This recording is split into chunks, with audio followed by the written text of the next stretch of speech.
गीता अनुसार भल लोकंक सह कौन पाई खराब हेइथाए। आसंतु शुणिबा स्वयं श्रीकृष्णଙ୍କ मुख निसृत बाणी। स्वाभाविक भावरे मनरे एक प्रश्न आसे, भल लोकंक सहित खराब कौन पाई हेइथाए। गीतारे भगवान श्रीकृष्ण अर्जुन को एहार उत्तर देइछन्ति।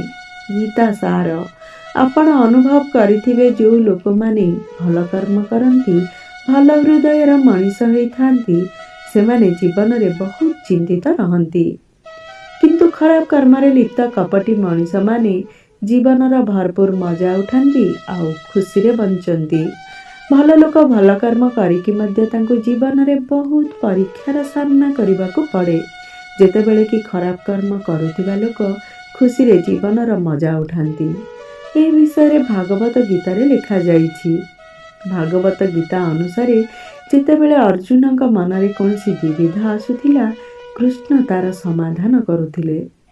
थरे अर्जुन कृष्ण को प्रश्न कले, हे केशव, मु बड़ द्विविधारे अछि। एही संसार रे एमिति कौन पाई हुए जे भल कर्म करी मनीष दुख पाए आउ खराब कर्म करी सुख। कृष्ण उत्तर देले, मु कहूथिबा कथा सुण अर्जुन, तम प्रश्नर उत्तर आपे मिलिजिब। गोटे ग्राम रे दुई जण व्यक्ति रहुथिले।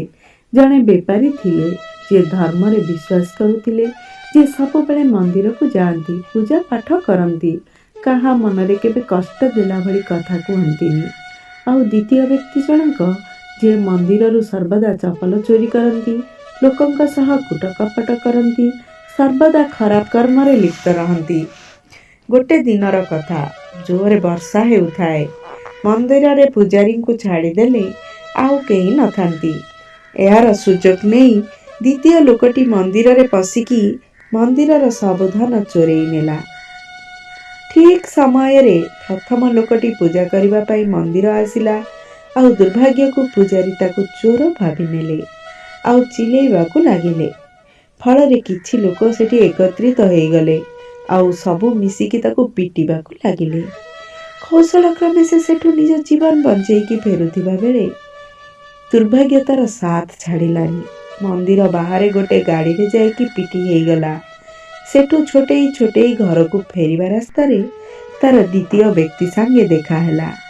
से कहला, देख आज तो मोर की भाग्य, एका संगरे मते एते सारा धन मिली गला।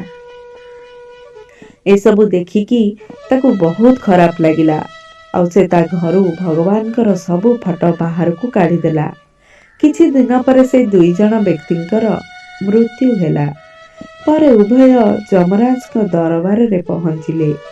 सेठी अधर्मी व्यक्ति जन को देखिकी भल व्यक्ति मनरे क्रोध जात हैला।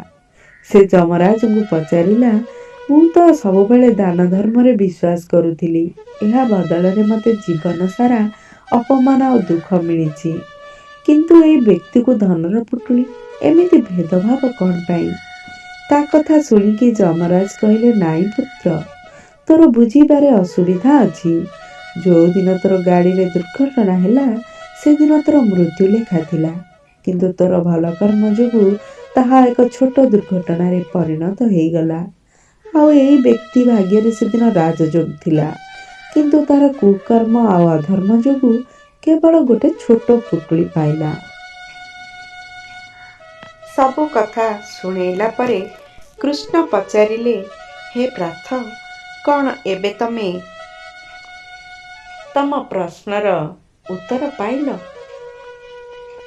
एहा भाबिबा भूल जे भगवान आम भल कर्म को नजर अंदाज करुचंती। एहा कदापि सत्य नुहे।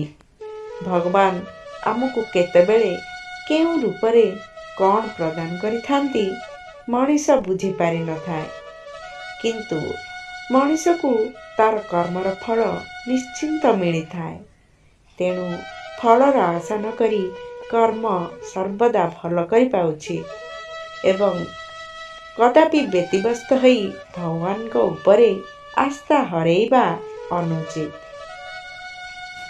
जय श्री कृष्ण।